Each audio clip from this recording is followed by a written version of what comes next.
최근 여야 주요 대선 주자들이 계속 출마를 선언하고 링 위에 본격적으로 오르고 있는데요.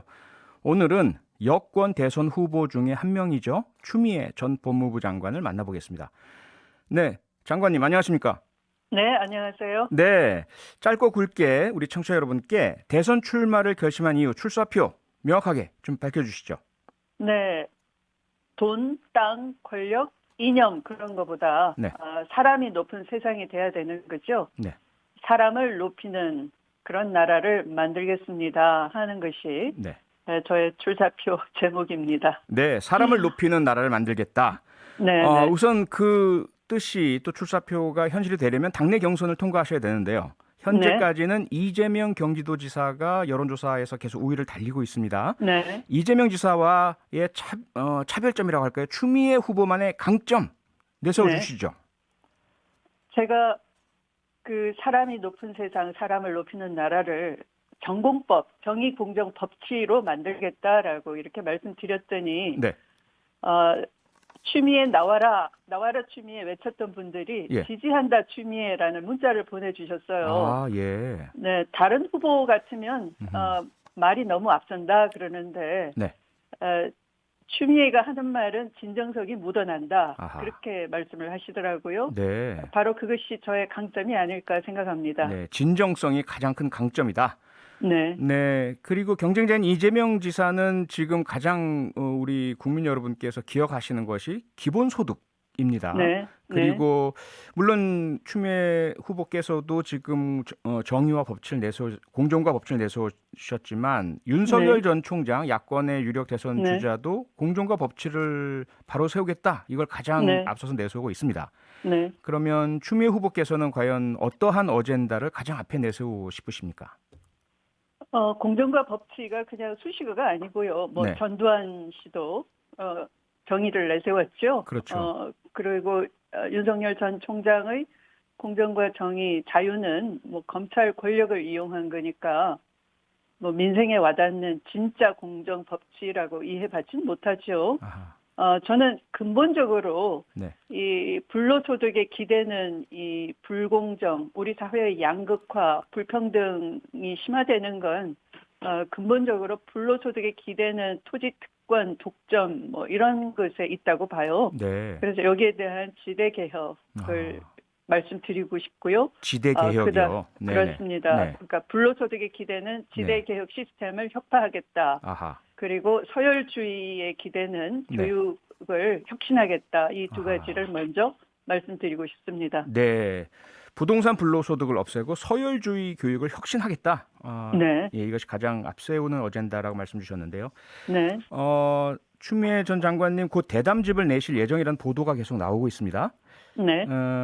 그 내용도 일부 보도가 되고 있는데요. 개혁을 저지하기 위해 사방에서 화살이 날아왔고 맨몸으로 비수 같은 화살을 맞았다. 이런 내용이 책 속에 있죠. 네, 그렇습니다. 예, 혹시 조금 더 누가 과연 화살을 쐈고 네. 어떠한 내용의 화살을 맞으셨는지 조금 설명 가능하실까요? 네. 먼저 그 대통령의 임명장을 받고 네. 검찰 개혁의 시대 사명을 받들려고 나갔던 조국 전 장관이 네. 윤석열 검찰의 항명 사태 속에서 사퇴할 수밖에 없었어요. 네. 바로 대통령 인사권이 무력화되었죠. 네. 그 후에 이제 검찰, 언론, 정치권이 야합을 해서 이 검찰 개혁에 이제 강력히 저항을 하는 상황에서 네.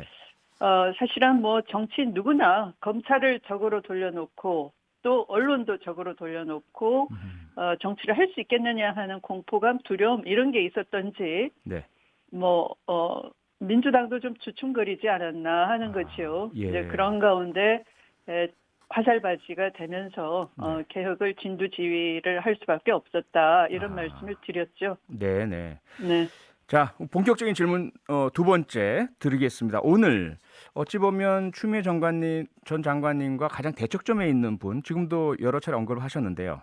오늘 윤석열 전 검찰총장이 대권 도전을 공식 선언했습니다.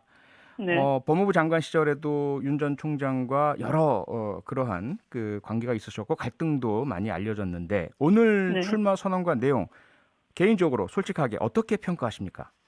우선 반헌법, 반법치의 도전장으로 저는 보였습니다. 아하. 왜냐하면 네. 어떤 기자가 검찰총장 그러면 가장 고도의 정치 중립성을 요구받는 자리인데 네. 뭐 검찰 독립을 내팽개치고 그렇게 대선 직행을 할 수 있느냐 이런 날카로운 질문을 던졌어요. 네. 그랬더니 뭐 이웃나라 일본도 안 그러고 또 본인 생각에도 일반적이고 원칙적으로는 안 그러는 게 맞지만 네. 뭐 특별한 사정이 있다 예외가 있다 자꾸 그래요. 아하. 그러면 타인의 예외는 불법이라고 검찰 수사를 가혹하게 하고요. 자신의 예외는 특권이니까 국민이 이해하실 것이다 이러면 아하. 그야말로 특권 의식에 쩔어 있는 거죠. 네. 그래서 고스란히 스스로 모순됨을 알고 있고요. 반헌법, 반법치의 도전장을 내밀고 있구나 그렇게 느꼈어요. 반헌법, 반법치의 도전장이다. 이렇게 네. 한마디로 잘라서 평가를 해주셨는데 혹시 검찰총장이 일반적으로 임기를 마치지 않고 바로 대선 도전하는 것 그 자체가 잘못이라고 생각하십니까? 아니면 윤석열 전 총장의 행보가 특별히 잘못이라고 보십니까? 검찰총장이나 뭐 감사원장이나 참 이 사태가 네. 너무 참 민주주의의 위기인데요. 예. 윤석열 총장뿐만 아니라 그 이전에도 그런 총장은 없었고요. 네네. 이 헌정사 초유의 일이고요. 예. 이후로도 그런 일이 있으면 안 되고요. 네. 이 자체는 최고도의 정치적 중립성이 요구되고 그 정치적 중립을 생명과도 같이 준수해야 되는 자리인 거죠. 네. 네. 정치적 중립성이 훼손되는 것 자체가 잘못됐다 이런 평가시고요. 네. 네. 네, 그리고 오늘 그 기자회견장에서요 윤석열 전 네. 총장이 추미애 장관께서 검찰 개혁으로 인해서 온몸 맨몸으로 화살을 맞았다라고 말씀 주셨는데 네. 윤 총장은 오늘 기자회견에서 본인은 검찰 개혁을 반대한 적이 없다.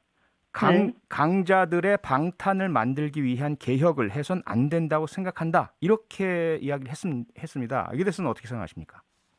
본인의 어록이 있잖아요. 본인은 장관의 부하가 아니다. 예. 그다음에 뭐 정치하러 가겠느냐 했을 때 묵묵부답하고요. 네. 또 그 법원에다가는 그 봉사라는 게 꼭 정치 봉사만 있는 게 아니다. 정직하지 않았고요. 네. 그래서 가처분을 받아냈고요. 네. 또 뭐 여러 가지 수사 기소 분리가 사실은 잘 아시겠지만 민주주의 사법 시스템은 다 네. 수사 주체와 기소 주체를 달리하고 있잖아요. 네. 네. 그렇게 하지 않은 나라가 우리나라뿐이에요. 그게 바로 견제와 균형, 분권 시스템이 그 민주주의 원리인데 네. 특히 인권 침해적인 성격이 강한 수사에 있어서 그런 분권은 당연하다 말이죠. 네. 그런데 수사 기소 분리하라 그랬더니 수사 기소 한 덩어리다 하는 반개혁적인 발언을 했죠. 네. 뭐 그래서 뭐 본인이 자기 부정을 한 거 모양인데요. 예. 그래서 본인의 자기 부정이다. 네, 네. 그렇죠. 검찰 개혁에 반대한 적이 없다라고 본인은 얘기했지만 사실은 반대한 것이다. 이런 말씀이시잖아요. 그렇죠? 낱낱이 반대를 해왔죠. 네. 네.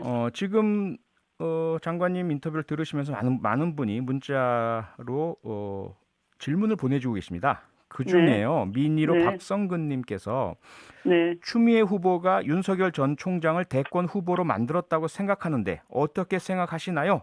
라는 질문을 주셨어요. 이런 이야기 좀 들으셨잖아요. 보도도 좀 되고 그랬는데요. 네. 네, 어떻게 생각하십니까? 언론이 이제 추운 갈등이라고 갈등 프레임으로 몰고 갔잖아요. 네. 그러니까 개혁을 70년 만에 검찰 개혁, 국민의 인권 보호를 위해서 선진 사법으로 가려고 하는 것이었는데 예. 거기에 대해 저항하는 데 있어서 그 본질을 보지 못하고 네. 갈등 논리로 만들었고요. 또 바로 언론 논리 또 야당의 논리가 그거였잖아요. 네. 그러니까 그 총장의 비위 반법치에 대한 어떤 여러 가지 징계 청구 사유 또 징계 의결서에 담긴 거 이런 것들을 네. 언론이 질문을 하고 취재를 해야 되는데 거의 뭐 홍길동에 대해서 뭐 아버지라고 못 부르듯이 아하. 마찬가지로 윤석열에 대해서는 감히 윤석열 이름 적자를 그 비위 불법 앞에 붙이지를 못했죠. 아하. 네. 예, 그래서 결국 그러한 갈등을 부추기고 추미애 후보께서 나서는 것 자체가 윤석열에게 도움이 된다. 이것은 언론이 만든 프레임이다. 뭐 이렇게 언론 또 네, 야당이 야당이 만든 것이죠. 알겠습니다. 윤석열을 키워서 네. 변변한 야당 후보가 없기 때문에 아하. 입양을 시키려고 양자를 키우듯이 네. 그렇게 키운 것이죠. 아하. 네, 그래서 다 커서 이제 또 맞이하겠다고 오늘 야당 의원님들이 쭉 네. 또 거기에 예. 출마 선언식에 가셨다고들 하니까 네. 그렇게 말하면 또 시비를 거니까 식이 아니라 예. 식을 보러 사전에 보셨다, 네. 만나보셨다라고 하더라고요. 네, 10분을 미리 만났고 네, 그 선언식에는 두 분이 양 왼쪽 네. 오른쪽에 권성동, 네, 네. 정진석 두 분이죠. 네, 네. 네, 그렇게 보도가 된 것 같습니다. 자, 네. 이제 그 장관님에 대한 또 질문 네. 하나 좀 드려야 되겠습니다. 지금 오늘 그렇고 최근에 좀 논란이 되는 부분인데요. 네. 장관님 페미니즘에 반대한다 이렇게 하신 적이 있나요? 페미니즘이 아니고요. 예. 페미에 반대한다. 페미 현상에 반대한다. 페미 현상에 반대한다. 예, 네, 네. 예. 왜냐하면 네. 이 남녀는 공존과 조화 속에서 예. 이 사회의 구성원이 돼야 되는데 네. 이 페미 현상은 지금 서로 간에 배제하거나 혐오하거나 이렇게 극단화되고 있어요. 네. 그러면서 좀 독점적이고 독선적으로 자꾸 변질이 돼서 네. 그것에 대해서 정치 지도자로서는 사회 갈등을 키우려 하기보다는 해법을 제시해야 되는 거잖아요. 네.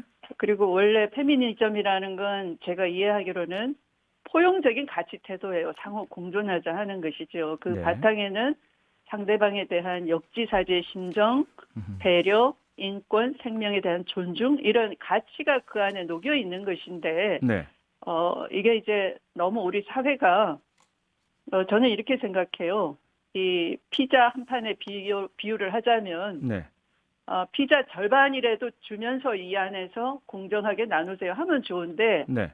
겨우 피자 한 조각을 주고 나머지 이 전부 다는 거의 반칙과 특권으로 일정한 사회 기득권층이 가지고 있어요. 그러니까 네. 이 특권과 반칙을 무너뜨리지 않으면 네. 이 한 조각 남은 피자 가지고 이 남녀들끼리 특히 기회가 없는 이 20대, 30대의 남녀끼리 예. 서로 증오하는 거죠. 네. 그래서 결국은 우리 사회의 곳곳의 특권과 반칙 이것을 전공법으로 네. 자꾸 무너뜨려야 된다 이런 말씀을 드렸던 거죠. 네. 남성, 네. 여성 스스로 상대방에 대한 혐오 이런 것들에 네. 반대한다 이렇게 좀 이해가 되네요. 그렇죠. 네, 네, 네. 오늘 말씀은 여기까지 듣겠습니다. 고맙습니다. 네, 네, 고맙습니다. 네, 지금까지 추미애 전 법무부 장관과 함께했습니다. 평일 저녁 6시 5분에 여러분을 찾아갑니다. MBC 라디오 표창원의 뉴스 하이킥.